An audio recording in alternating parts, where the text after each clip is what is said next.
Thank you guys so much for joining us here today on this beautiful Friday this summer. We are so grateful for you. It really means so much to us to have you all here with us today. We started Inspired Leaders 7 years ago, which is completely insane that we've been doing it for this long. And it all started when Andy and I started our business. I left education to get into real estate investing, and I was terrified and had no idea what I was doing. But what I did have was this beautiful community that we all live in.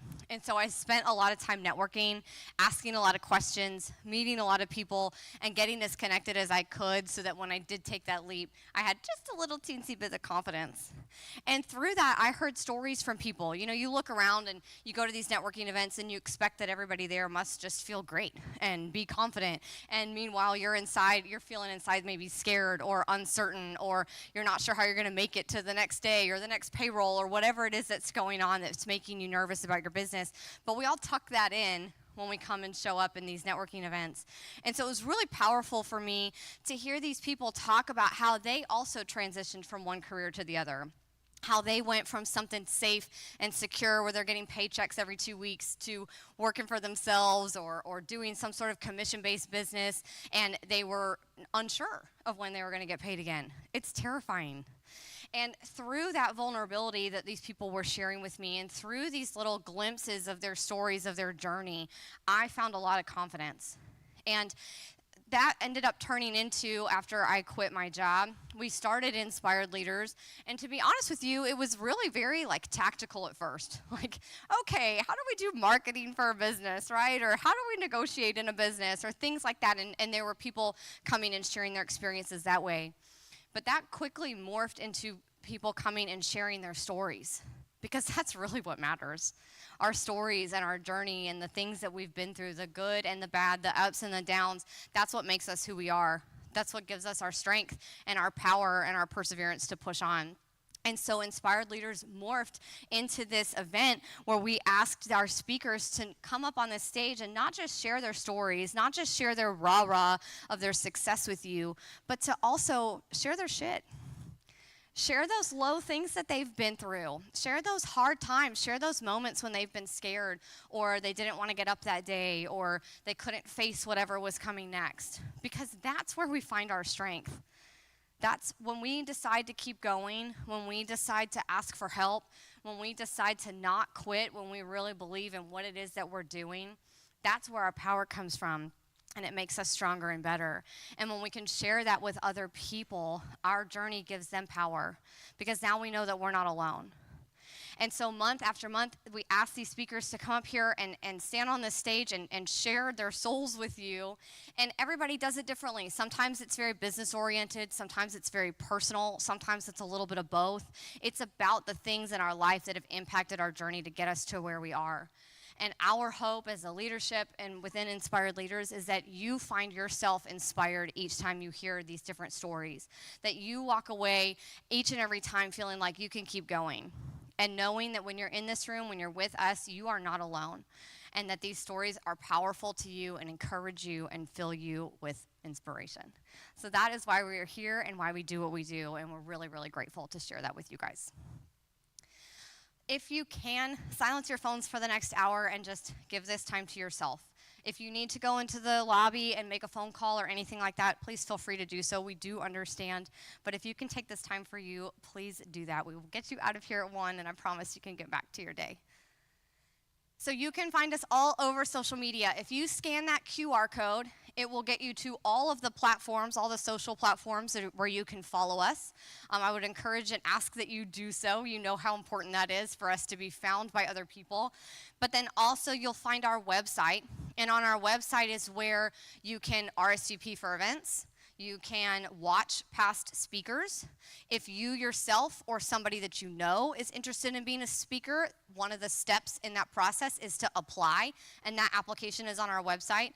And then also, this event is free and open to everybody every single month because of our amazing sponsors. because of our amazing sponsors. So if you or somebody that you know would like to be a sponsor as well and get a chance to come up on this stage and give a 30-second commercial instead of a drop and go commercial, we'd love to have you. So all of those things are on our website, as well as the photos from each month's event. So you can see that and of course see those things on our social media. So please use that as a resource for yourself. Go revisit past speakers that you enjoyed and maybe sign yourself up to do so as well. All right, so we are going to have an opportunity. If you've been here before, everybody in the audience gets to do a quick drop and go commercial, and then we have our sponsors come up on stage and they get an opportunity to do a 30-second commercial. So we're going to pass the mic around. Lance and Andy are going to help coordinate that and get the mic through everybody. And then if you're a sponsor, please just skip yourself, and I'll call you up here on stage next. But let me show you what a drop and go commercial looks like. And here at Inspired Leaders, we also like to do a clap in between the commercial. So you'd be thinking about what you can say quickly and succinctly so people know what you do, and then afterwards you guys can find each other, okay? So let me show you. My name is Elizabeth Griever. My company is Everson Cooper, and we are your as-is home buyer. All right, come on, y'all. Let's do that again. My name is Elizabeth Griever. My company is Everson Cooper, and we are your as-is home buyer. That was better. I want that every time. All right, Lance, here you go.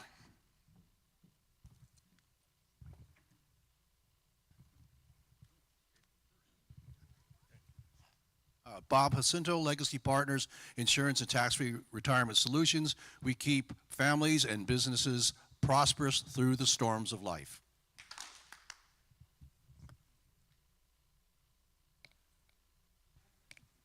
Good morning, LaShondra Jones, City of Houston Mayor's Office of Veteran Affairs, where we take care of veterans in the City of Houston. Thank you.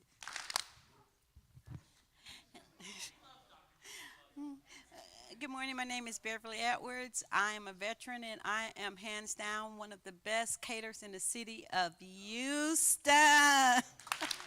My business name is Sweets for the Streets. I'm Belinda Gales. I'm also a veteran retired Air Force, and I just support other veterans. My name is Doug Bayless.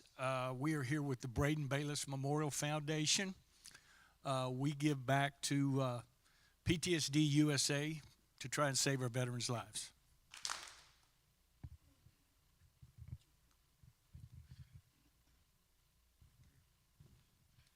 Gail, the Connector Stolzenberg, helping business owners and salespeople improve their connections.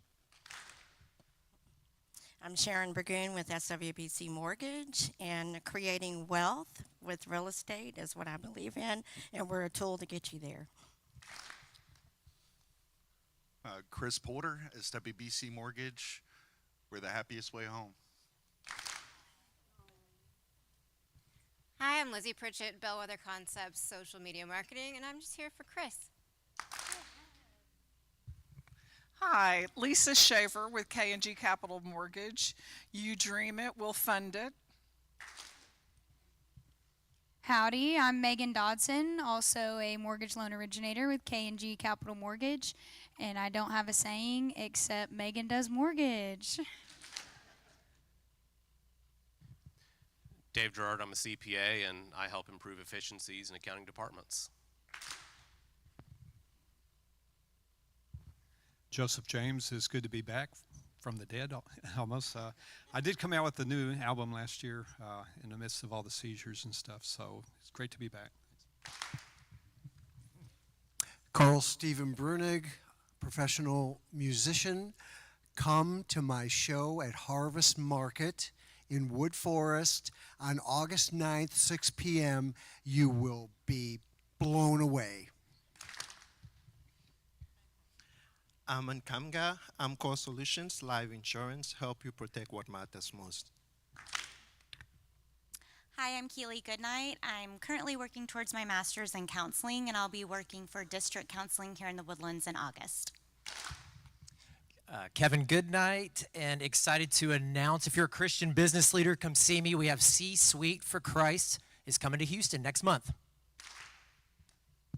Good afternoon. I'm Tim Stroud, former combat medic in the United States Army with Stay Tuned for Vets. We have a huge event on July 22nd. It's called Singo. Come celebrate our veterans with us. We're at Stay Tuned for Vets. Every day is Veterans Day.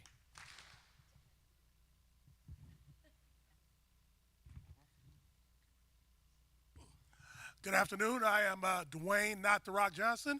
I do your commercial and residential security. If you need security, call Dwayne Not the Rock. Thank you.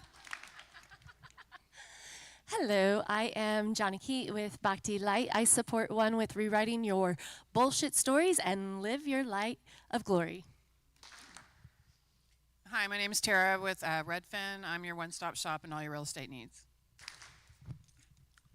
Good afternoon. My name is Steve Scott, the Houston Business Coach. I collaborate with individuals and companies to create pathways to accelerate the process of their successful performance.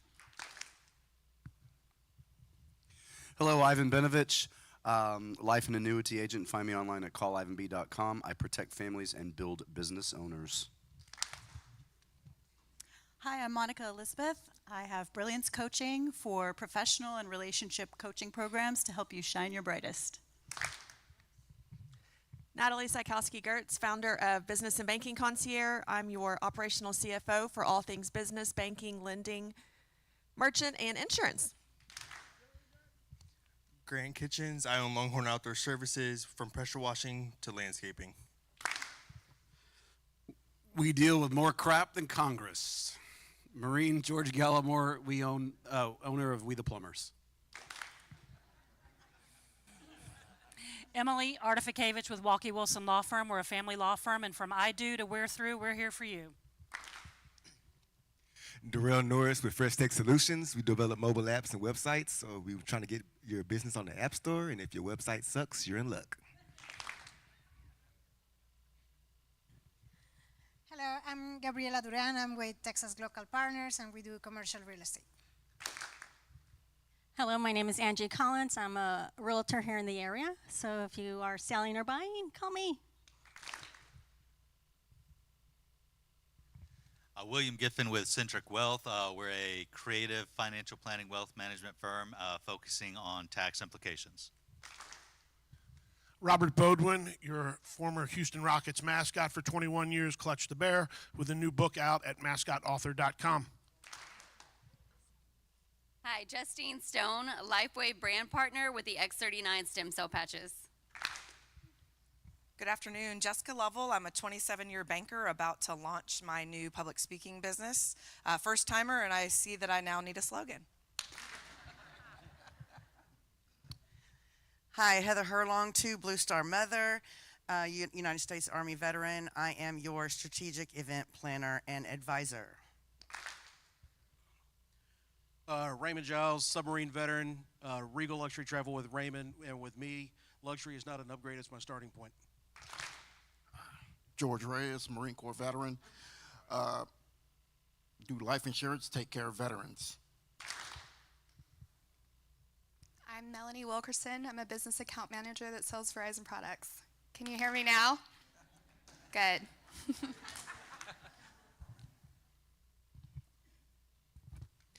I'm Aaron Kent, owner of Handyman Connection. We handle any residential or commercial projects that you may have. Alan Cunningham, the Home Inspections Company. My name says it all. Good afternoon. I'm Cameron Chotner with Congressman Dan Crenshaw's office. So if you need help with the federal agency, just give us a call. I'm Ryan with also Congressman Dan Crenshaw's office. We specifically help with veterans, as Dan is a former veteran. So if any of you guys over there work with veteran organizations, give us a call and we can help set up events for veterans who need help. Philip Spampanato, founder of Lumi Solutions, solving all your technology needs. I'm Seth King. I'm with Tracemark Impressions. It's a full-scale digital marketing agency. My name is Austin Bezron, and I help businesses make more money through marketing systems that actually work. Hi, my name is Devin Fontaine. I'm with That One Painter. Filling in for Cody Foster, the owner. He said, hey, Devin, by the way, you have to go fill in for me. And I said, okay, where do I go? So that's where I'm at.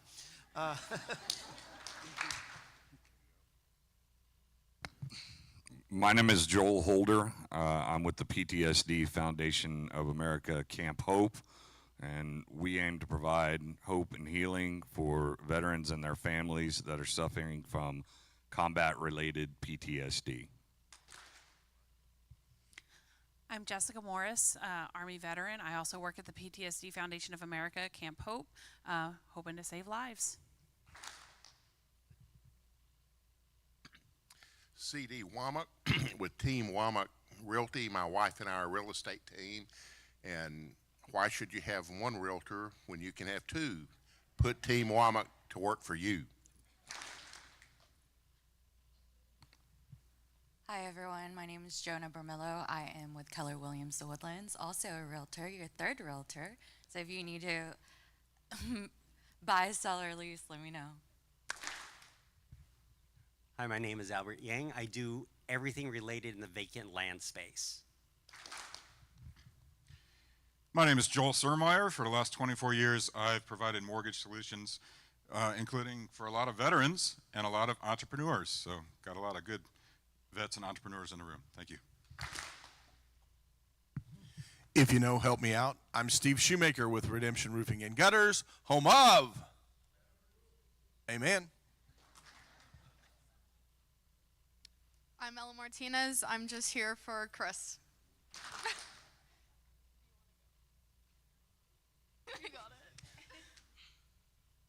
I'm Sebastian Fahey, and I'm here for Chris.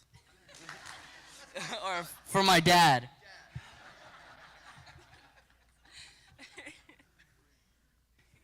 I'm Ashley Scopa. I am Chris Fahey's fiance. So, okay, thanks.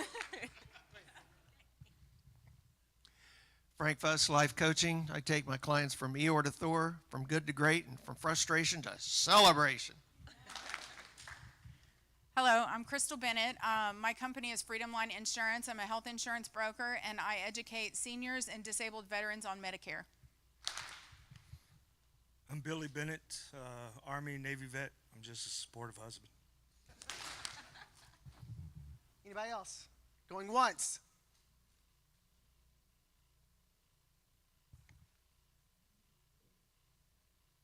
Thank you guys so much for sharing yourselves and your business with us. If you are a sponsor, please come and join me up on this stage. You guys, we are able to do this event month after month for free because of these incredible sponsors. We would not be able to be in this beautiful venue or have the beautiful videography and photography or, in my opinion, the delicious food without all of them, and we're super, super grateful. So they have an opportunity to do a 30-second commercial, so I'm going to let y'all do that. You guys, the timer is on the screen. Please mind the timer, and also please step into the light so we can see your pretty faces, okay? I'm going to start with you, Devin. Okay. Okay. All right, step into the light. Hey, I'm Bill Shannon with Clean Water Climb. It's real simple. We want to plaster your logo on everything that we send out. And with that logo being out there, it shows people that you care about the women and children of Malawi, where we raise money to repair wells. And it really changes the lives of these people, especially the women. They don't have to carry all that water all day long. They can do other things. So come help us. We've helped over 10 million people in the last 14 years. So go to Clean Water Climb and hit partners. Hello again, I am Devin Fontana. I'm with That One Painter.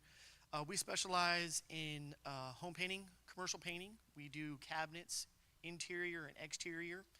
We also do a little bit of staining.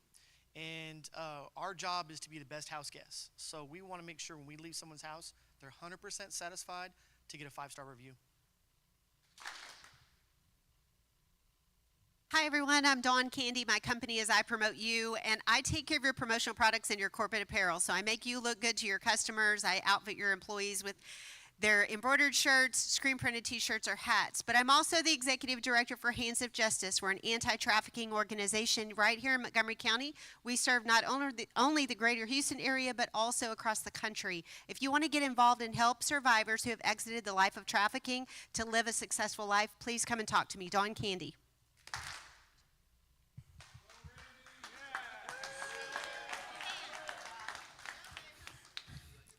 She wanted me to tap dance, and I forgot my taps at home. Randy Lovelace, Paragon Independent Insurance. We are an independent agency offering the home and auto insurance. Insurance right now is a crazy thing, and you've probably all noticed it. So if you have questions about it, give me a call. I'm glad to walk you through, help you out, answer some questions. I'm Randy Lovelace, Paragon Independent Insurance, giving you peace of mind because we are covering your assets. Walk you through or dance you through. I think that's what he did. Hey guys, Julie Peters with Arbonne, and if you're not familiar with Arbonne, we are a clean version of products used every single day, from nutrition, baby care, skin care, and makeup. We also just came out with a brand new line called HerCore. Arbonne's for men and women, but this line is specifically for women. It really helps with all stages of life. We came out with an incredible prenatal, also a cycle support for women in that phase of life, and also menopause support. So a lot of people could really use that. If it's not you, you probably have a mom, a wife, a sister that could use it. So please see me. I'd be more than happy to help. Julie Peters, keeping you healthy from the inside out. Hey guys, Rankin Peters with Rankin Peters Music. Live music puts the sparkle, the extra edge on your event, whatever that event is, right, Lizzie? And anyway, I could put together whatever you might need for whatever, whether it's little party, big party, doesn't really matter. And just because I'm an aside, if you guys are not busy tonight, looking for something interesting and new to do, there's a cool new place that's open in downtown Conroe called Guadalajara's. Peters Brothers are playing there tonight, 7 to 10. It's a fun spot, so come on out and join us. Rankin Peters Music. Good afternoon, everyone. I'm Melanie Davis with Better Bookkeepers. We're your local bookkeeping firm. So if you think of QuickBooks Online, Xero, that's us. We do the day-to-day accounting for our clients. So as you know, business owners, you wear a lot of hats. We're there to take one of those hats off and do your accounting for you. So if you could use that support, please give us a call. Thank you.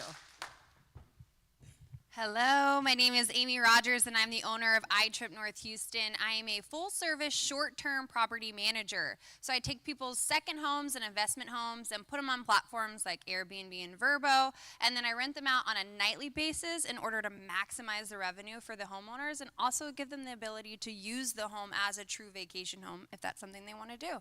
So again, Amy Rogers with iTrip North Houston, and I'm turning properties into profit. Hey, Inspired Leaders, great to see everybody. Happy Disability Awareness Month. My name is Lance Kelly. I'm here representing the Business Solutions Group. We're your one stop for all of your individual and small group healthcare insurance needs, medical, dental, accident, disability, whatever the business needs to protect its greatest asset, its people, we're gonna have a solution for you. I want to talk to anyone for whom your benefits are not being a business partner. If they're not helping you reach those bottom line goals, love to have that conversation. Lance with the Business Solutions Group. If you don't make time for your wellness, you'll be forced to make time for your sickness. Plan accordingly. Thank you. Good morning, everybody. Afternoon. My name's Nick Plunk with Plunk Productions. I'm a videographer, producer, and editor. I get to do all the fun video stuff. Basically, I show up, we have a good time, post it on social media, put it on TV, and everyone becomes jealous and want what you have. That is my business. I would love to help you make content for your website, for TV, social media, YouTube, whatever it might be. I won't market it. I won't post it for you, but I'll help you make it awesome. Nick Plunk, Plunk Productions. Good morning, everybody. How's everybody doing? My name is Darnold Kimball Jr. It's like Arnold with the D in front, so you won't forget, right? And so I do videography, photography. So if you have any special events coming up, birthdays, if you have kids that are graduating, let me know. I'll be happy to have you. You have the story, I got the lens. Darnold Jr. Production is where your story begins. Let's give our sponsors a huge round of applause. I really encourage you to please get to know them. Please reach out to them if you need any of their services, or even if you just need some advice or a shoulder to cry on or somebody to talk to or help guide you through things. They are the most wonderful people I know, and I really, truly am so grateful that they support Inspired Leaders. So thank you all very much for your continued support. So I'm really excited today to have Chris Fahey come and speak to us. I have known Chris for a few years now, and it has just been an honor to work beside him in some of the projects that we've been on and just get to know him. And I am thrilled and humbled that he is here to share his story with you. So please help me welcome Chris Fahey.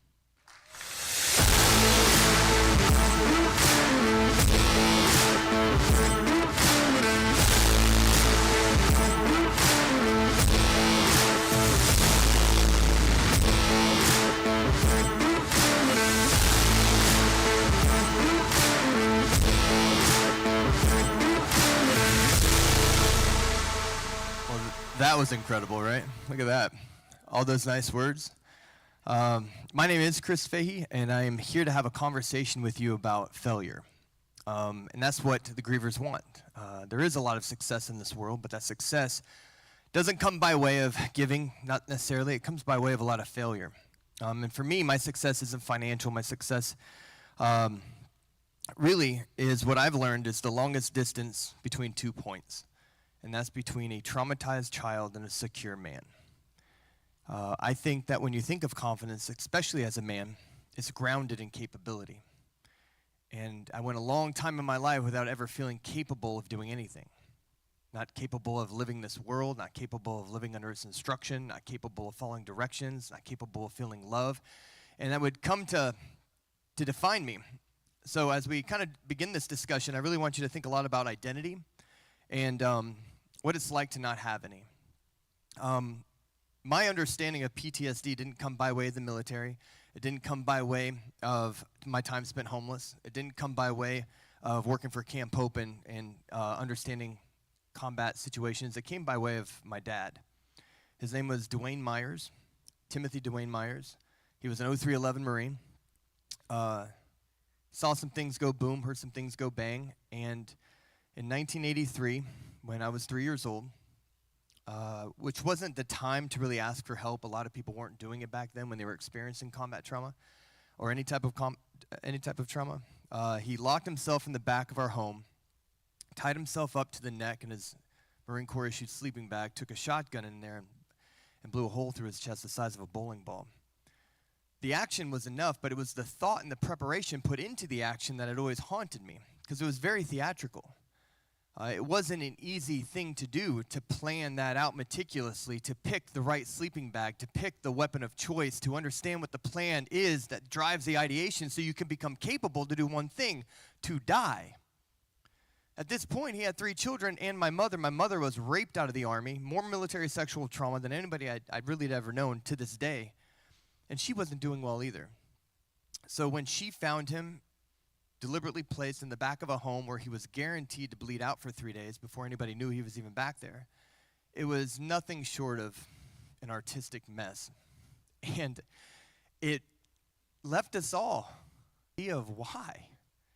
He left a note blaming my mom for everything, which is a land speed record in passive-aggressive actions, if you ask me, and saying that now maybe you'll become the mother I've always wanted you to be. Simultaneously leaving her handicapped to do that same task that now she's guilt and shamed her into doing, right? It's the most unfair experience you could ever put on a person. She handled it appropriately. She turned to drugs. And I don't fault her for that. What happened after that was a little bit more severe. My brothers and I was about 3 or 4, my oldest brother 5, my younger brother maybe 1.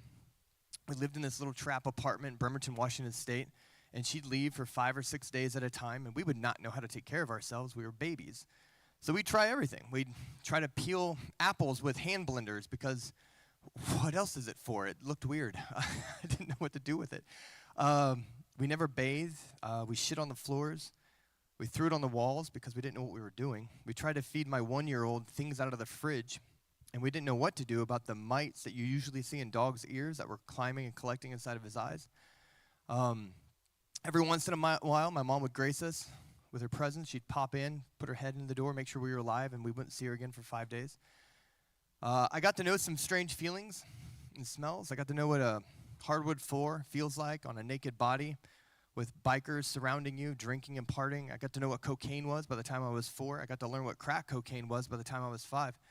And when I kind of looked around, to this day, it's fragmented memories mixed with dreams that I think are real, that's combined and collected with stories from family members, and this is where I get these memories from, right? It's a collection of what I think happened. But I do remember in all that chaos, my grandfather, who was my father's dad, he was a minister, he was a Baptist preacher from the Bible Belt of Indiana. And I remember when he came in to rescue me and my older brother, Nathan. He was the cleanest person I had ever seen. He had a gold watch. It was fake. I didn't know that. But it was so shiny. And his belt was perfect, and his shirt was tucked in perfectly. And he walked in, and he had loafers on, instead of boots or barefoot.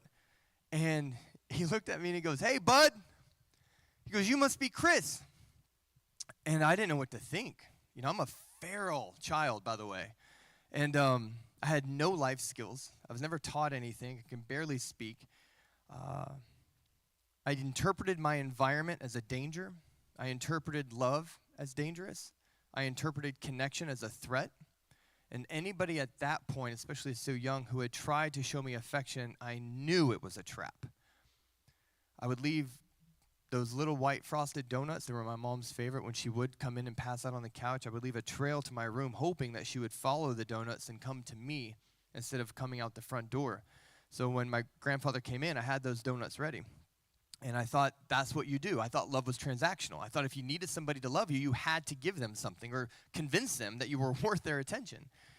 And he was married to Jo Ruth, my grandmother. They were married for well over 50 years. She was the longtime wife of a preacher.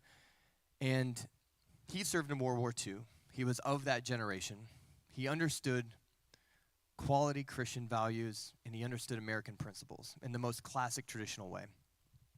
He took me and my brother Nathan, and he saved us, brought us home, Acton, Indiana, and I had my first Christmas when I was 5 or 6 years old. And he said some bearded guy named Santa was going to come through the chimney, and I was like, not on my fucking watch. And I don't know where you get your shit from, but I'm going to kill that dude. And so I waited up because I didn't understand the concept of what they were talking about. The only Christmas gift I got was my Uncle Chucky, who taught me to tie my shoes by showing me what the ring on his beer looked like and then pouring beer on my shoe and telling me that if I want to clean that up, I got to tie my shoes. And that was on Christmas. So I waited up all night looking out the window because I was not going to get caught off guard by this fat bearded man. And when I knew at that point, because I did wait up all night, the trauma was real, the anxiety was real. And when I went downstairs, there was heaps of presents. I mean, heaps. I knew it didn't come from this imaginary guy named Santa. And I realized that my grandparents had bought all those things from me. And it was the first time anybody ever did that. And I was just like confused, but I felt this lightness come over me. And that was the first time as a child I ever felt safe. I ever felt like I could trust the environment I was in because the people there had good intentions. My grandparents did an exceptional job raising us. They taught us good quality principles, stability. They were consistent, and they believed in God, and that's where I first started to develop my relationship with God. But when I was 13, a man came to my door with my mom. My mom had put herself through rehab at this point. She did some good work, but the man she married was amazing. His name was Dave Fahey. He would adopt me. He gave me my name. He gave me my identity. He's the one I represent now. My children carry his name. And he taught me 3 things that I never thought I'd learn. The first was unconditional love. The second was that respect is a man's way of showing love, so you need to do that. And the third, and this came by way of loss, was that resiliency isn't a product of positive thinking or manifesting good energy or intentional actions. It's from acceptance and forgiveness. When he came around and I decided to go live with him because I wanted a dad, he said, listen, I want to adopt you, and I want you to know that when I say that, I mean it. Like, you will be my son, and it will be forever. And I said, that's cool. You don't know my mom. Like, I know my mom. And I think you got a pretty good version of her, but I know my mother, and I know this isn't going to last. And I don't know what I'm going to do with that, right? I was stable with my grandparents. I was happy there. There was no reason for me to live, but I wanted to leave, but I wanted a father. And in my 13-year-old voice, I said that as clearly as I could, right? And he made me a promise. He said, no matter what, it's going to be me and you. We're going to do this together, and it's going to be great. And I was like, all right. So right around the time of my 15th birthday, my mom started momming, and there was a lot of chaos and abuse in the house, a lot of physical abuse, a lot of mental abuse. She had checked out. She was doing things that night that I'm not exactly sure what, but there was a lot of cycling down into old behaviors, and my stepfather decided to leave her and get a divorce. And I remember it was my 15th birthday, and I came home, and I saw his truck all packed up, and I was like, I knew this motherfucker was going to do this. And And I go to the truck, and I'm like, great, see you later. And he's like, your shit's in here too, man. And I go, what? Are you serious? We're both leaving? It was chaotic. I hated it there. And the fact that he stuck by his word was just mind-blowing. And I have never been so happy to be kicked out of a home, right? But I didn't feel like that's what was happening. I felt like a person who loved me was making the proper sacrifices to take me and hold me and care for me and to show me that when you give a person your word, you're going to do it, no matter what, right? Details can be worked out, but credibility, man, that's some tough shit, right? Especially as a parent to a child who doesn't understand what parenting looks like. So he and I went to go live with my diving coach, who I learned he was having an affair with. I'm not judging. I don't think it's right. That was a woman, by the way, my diving coach.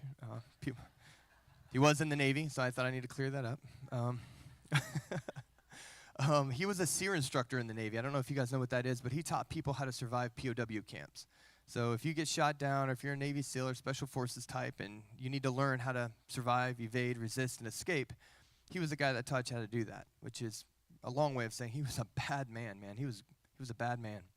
And he knew how to do a lot. So every time I'd come home, he had a different task for me, right? Paint this. He taught me how to throw knives. Who teaches a kid how to do that? I don't know. I felt so prepared, you know? like I don't know when, but I'm going to do it, you know? Just waiting for that button that I can stop getting pressed. I don't know.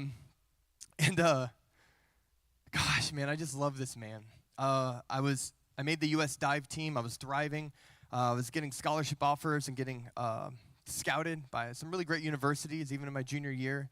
And I could see my future for the first time. I could see my future. And instead of being prepared for the other foot to drop or shoe to drop, for the loss, the rip, the carpet to be pulled out from under me, I was preparing for like living, right? And so I was working at this place called Uncle Tom's Market. A little Frenchman. He was always so weird. But he taught me a lot about beer, which he shouldn't have. And I was 16. Like, that's not appropriate. And this guy came in. He goes, man, we lost another one today. And I need to backfill this a little bit. I didn't understand the level of my father's commitment. I knew he got out of the Navy, but I didn't know why. And he went to go urchin diving to create an income while he put himself through college. He was wanting to be a park ranger of sorts. I guess you need a degree for that. I didn't know that. And urchin diving in Maine is dangerous. You're dry suit diving in the wintertime to get them. And I remember this man came in. He said, we lost another one. And Tom was like, oh, no, who? And he goes, Dave, some guy named Dave Fahey. And I stood there, and I was frozen. And I go, what did you say? And he goes, yeah, a guy named Dave Fahey drowned today. And if I could tell you, my entire world just stopped and then fell through the bottom of my feet. At first, I was in denial. So I researched, I investigated, I went down to the harbor, I saw him pull him out of the ocean, and I still didn't believe it. Then I went to the hospital, the nurse brought me into the room where he was still intubated. She was squeezing my hand so hard I thought it was gonna break, and she says, is that your father? And I saw his gray, blue corpse with the tubes hanging out, and I still couldn't believe it. So I went up there and I touched his hand, and I still couldn't believe it. And finally I looked at her still in this disbelief, and I said, yeah, I think so, but this doesn't make sense because he fucking promised me that this shit wouldn't fucking happen. And I called my mom, and I said, listen, I got some bad news. I'm, 15, 16, something like that. And I go, I don't know how to say this exactly, but Dad drowned today. And I don't know how to tell the kids or what I need to do, but I'm here. So I don't know what to do because I'm fucking 16. And I don't have I'm alone. And I waited. There was this long silence, which I expected. I thought there was going to be this emotional release, this crying. And she responds with, I get the Pathfinder. And I said, what? And she goes, he had a Nissan Pathfinder that they always fought over. And she goes, I get the Pathfinder. I want that. And it became very clear to me that my mother was somebody I'll never be able to depend on. I'm 16 years old. I'm living in Maine. My only father that I knew just drowned. I have no family in the area. She's my mother. I had no idea what to do.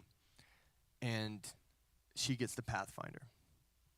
I said, got it. I'll work that out. I hung up the phone, And I just started to try to accept that my life as I knew it is over.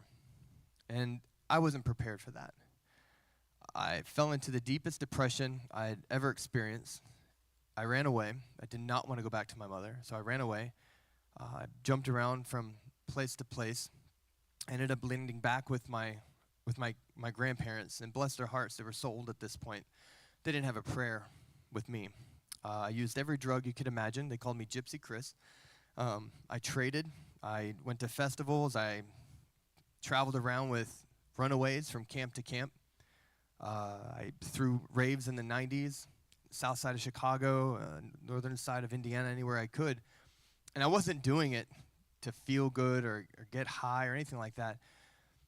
I just didn't know how to feel anymore. I didn't trust that feeling was something I should do. And I was so disconnected and disassociated from life that I couldn't have done it even if I wanted to. Can you relate to that? Just feeling so hurt all the time that you've decided that the only way to turn off the hurt is to turn it all off, right? And substances are great for that.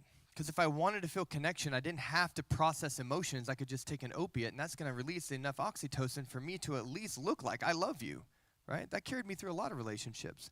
If I wanted to feel motivated or get motivated, there's a substance for that, some type of amphetamine. There's a million of them, really. And that's going to help drive you through a day and keep a smile on your face. If I want to go to sleep, ketamine was amazing for that. There's literally a utility belt to feel or not feel. And that's what those things started to be for me. I didn't enjoy it. It wasn't something I cared for, but it's what I learned to survive when I was 17, 18 years old, right? So I'm 19. I'm a high school dropout now. I'm in Indiana. I'm working sales. I'm making amazing money because sales came easy for people who could disassociate, really. And I took a look around my life, and this is the first time I had a real moment of grounding. And I realized that I have not accomplished anything, that I'm uneducated, and that although I could financially make some good money here, I would never feel whole. So I went down to the Navy recruiting office because the only person I knew who had shown quality habits, right, was my stepdad who joined the Navy. This was just before 9/11. The recruiter actually knew my father. The military can be a very small place. You find out once you're in. He had heard of it because he was a SEER instructor, small community. And he said, listen, I got quotas and all this other stuff. You know, I need to push you in one direction. You scored an 87 on the ASVAB. Honestly, it could place you anywhere. We don't need a lot of the higher jobs. We need lower jobs. But he put me in a back room with all the job descriptions, and he said, pick whatever job you want. I'm going to make sure we get you in there. I went back and got my GED. I was the last GED candidate to go through the Navy at the time. This was in 2001. I got put in the delayed entry program. And I went through all of those, and I saw one that just stood out, Navy journalist. And I was like, I can't be a journalist. Like, that sounds reputable. That sounds like you got to love yourself, or at least like yourself, to do something like that. And the recruiter goes, you could be a journalist. And I go, how? He goes, because I'm going to make sure you don't fail. And I was like, shut up. I thought he was hitting on me. And it's like, I mean, you're cute, but I'm not that way. And he, look, man, if you're in the military, you already know we don't let each other fail. We don't do it. And that's when I first learned that. And he walked me through the program. He helped me through everything. And before I knew it, it was Valentine's Day, just after 9/11. So it was Valentine's Day 2002, and I'm on my way to boot camp, and I'm fixing to be a Navy journalist. I lived that life. But what I never did was deal with the things that I experienced. Spent 18 and a half years in the Navy, deployed 5 times, spent 10 years of my life overseas, and I spent a year in combat in Afghanistan, and I still didn't love myself. Because what the military is also very good at is helping you validate yourself. And I'm great with self-validation because you can do it, you can do it, you can do it. Just tell me something nice. Tell me you like me, right? Military is great. Right? I do something good, you put something on my chest, I walk out with a PQS, you tell me I'm great, I get a promotion, everything has a checklist, right? And if you understand the difference between self-esteem and self-worth, you'll understand that self-esteem is driven by validation, but validation is external, it comes into you. Self-worth is internal. So where does self-worth come from? You have to make decisions and choices in line with your values and principles. And my friends, I didn't have any. Everybody else was telling me what I should do, and I had never sat down and thought about what I truly believed in. I didn't have a relationship with God at the time, and it was starting to really come out. So by about the time I got done with Afghanistan, and I got to tell you, man, Afghanistan will train you, the military will train you for kinetic stuff, especially if it's combat driven, but they're not going to train you for the things that touch on moral injury. Do you know what moral injury is? It's when you're told to do something that violates your values and you have to because of your job, basically, right? So they can tell you to go to Afghanistan and train for combat, got it. But what happens when you see a mutilated woman or a child being raped and you can't do anything about it because that's normal there? What do you do then? What if you come across an intel report that talks about a 14-year-old girl that's been raped 400 times and you know where that village is, you drive by it every day? In fact, you might have had 1 or 2 key leader engagements with the guy that runs that, so you know he's got that girl handcuffed down there. But you can't do anything. That's the stuff they didn't train you about. So when I came home from Afghanistan, fear is a hell of a teacher, and it manifests in mental illness pretty strongly. First, it teaches you that love is a transaction. Then it teaches you to not be safe of your environment. And then it sets up hundreds of thousands of data points in your brain to remind you of when you're walking into that moment so you can be more prepared, when we call that a trigger, right? So after 18 and a half years of never dealing with anything, all this fear has started to manifest into a few different things. The first thing is going to be a severe anxiety disorder because everywhere I go, I'm nervous, I'm scared, I'm afraid. Second thing is going to be bipolar or borderline personality disorder because I don't understand moods and I can't read social cues because I'm too afraid to invest in them, right? And all of that, for me, manifested into a very severe case of PTSD, post-traumatic stress. And it plagued everything of me. I was a journalist, and I was a good one. I was the Navy's top journalist, in fact. In 2013, I was awarded an award as the Navy's top journalist, the Navy's top mass communication specialist, first place photojournalist. I had done everything I had sought out to do. I had won every award that truly mattered to me. I had proven that I was the best in at least my career field across 2 services, the Navy Marine Corps. So why was it when I went home and looked at myself in the mirror, all I saw was trash? All I saw was failure. All I saw was a person who didn't know how to have a relationship without needing to validate who I was. And if you were dating me at the time, that's exactly why you were dating me. Because if you had your shit together and you chose me, clearly I must be worth something. And those relationships would define me. And anything else in this world would define me. So I needed help. I asked for help in the Navy. They gave it to me in a couple different forms, which eventually, after 18 and a half years, led to an involuntary separation under honorable conditions without my retirement, with 2 rehab facilities and 6 psychiatric facilities under my belt. And in 2020, that's where I landed, out of the military, with nothing. No savings, no retirement, a 90% service connection for mental health issues, and a background that screamed danger. I went looking for a solution. I went to, 4 more residential treatment centers, visited a few more places, another psychiatric hospital, looked for help with therapy. And the problem wasn't those places. Really, the problem was me. I was unwilling. I was a victim. All of this was your fault. Everything that happened to me was my dad's fault, because if he didn't love me enough to stick around, then how could I possibly matter? He killed himself, and look how he did it. My stepfather, he drowned. How dare he, right? That became about me. I made everything about me. And the truth was, my father's decision had nothing to do with me. And if I really want to be honest with myself, I didn't even matter to him. And that's a truth that I needed to wrap my head around. And it was hard because I needed to have value. So 2020, I looked around. My son was born at the time. His twin sister, Zoe, was born at the time. And I felt no connection. Do you know what that's like, to wake up and look at the kids that you know you love but can't feel love for them? And that wasn't just them. It was everything in my life. So I just left. I walked out of my house, and I didn't return for a year. I was voluntarily homeless on the east side of Conroe and the south side of 3rd Ward, doing about as many things as a person can do, trying to slowly die. And it wasn't until I found a place called Camp Hope that started to turn around. And Camp Hope welcomed me into the gate with one thing: a hug. And they told me that they loved me.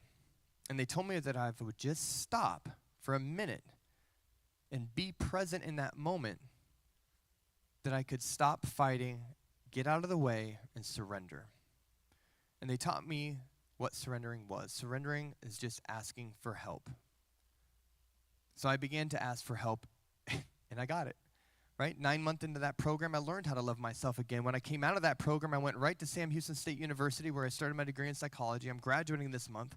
And next month, I'm going to start an Earn Your Way In program. Thanks. And next month, I'm going to start an Earn Your Way In program at Harvard University for industrial and organizational psychology. I'm a high school dropout. To me, that is a sign of success, but it's also a success that's found in being resilient to ask for help. Right? That is a mountain and a lifetime of failure to get there. The real success, though, and if you understand PTSD, it destroys your relationships. You can't treat PTSD, right? There's no pill, there's nothing. But you can be taught to love yourself. That's the first relationship. And then from there, start rebuilding the relationships around you. For me, that meant myself, God, and the people in my life. And by creating that space, I was able to find the person I love the most in this world, Ashley Scopa. She's 100% the woman that I've always been waiting for, the woman I've been building something up for, because she doesn't validate me. She helps me be a part of something that we get to build together, right? Through the course of this process, I started to figure out that I could help others understand this, right? And that's why I now work at Stone River Recovery Center. It's a trauma treatment center. It's one of the best in the state. We focus on trauma, and I get to hand walk anybody with trauma, as long as you're an adult, through that process, so they too can find a place of hope, grace, forgiveness, and acceptance. And really, that's what we're talking about. PTSD, mental health, all this stuff is just a massive disconnection with love. And all we have to do to heal is to start loving again and start accepting love again. And that can be the hardest thing we do when we're broken. And that's what I get to help people with today. So if that's something, I took the scenic route in getting there, but if that's something that you guys need or want, something you'd like to talk about, I'd love to have a conversation there. If some of this resonated with you and you get an idea of what that means, I'd love to talk about that with you. But ultimately, the best thing I think any of us can do in this room is just take a minute to express some gratitude for the people next to you and appreciation for yourself, because we're all in this together. And to kind of rehash what my dad said to me is that we never have to be alone again. And that if we make a promise, let's just keep showing up. Thank you guys so much for letting me share.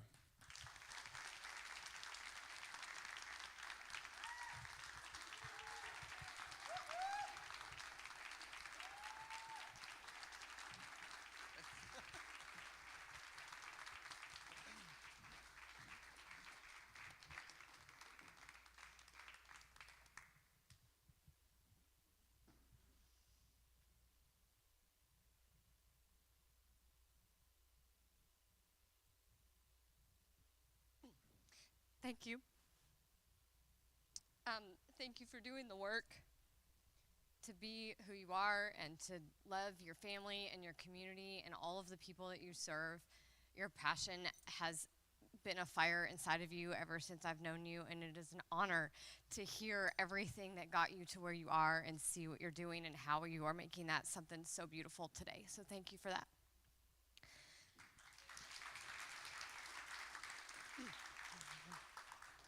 It's a challenge to stand up here and share these things with you, but it's so powerful and it's so encouraging, and I hope that you all give Chris a huge hug today, and I hope that you all got something beautiful out of that amazing story. So I'm just really grateful to Chris, and I'm grateful for all of you being here. Please come back and join us next month. We have Kevin Goodnight speaking, and we are so excited. He's over here with his wife. Give us a big wave. So everybody, come see Kevin next month. You can scan that QR code. It'll take you straight to the Facebook page, the event for next month, and you can just click going and then share it with friends and family and invite people to come with you. We would love to have you back right here, 11:30 to 1. Second Friday of every month is Inspired Leaders Day, so mark your calendars and come be here and hear Kevin's speech, and we're just really excited to have that. So RSVP, and we will see you guys next month. I hope you have a beautiful weekend. Thank you.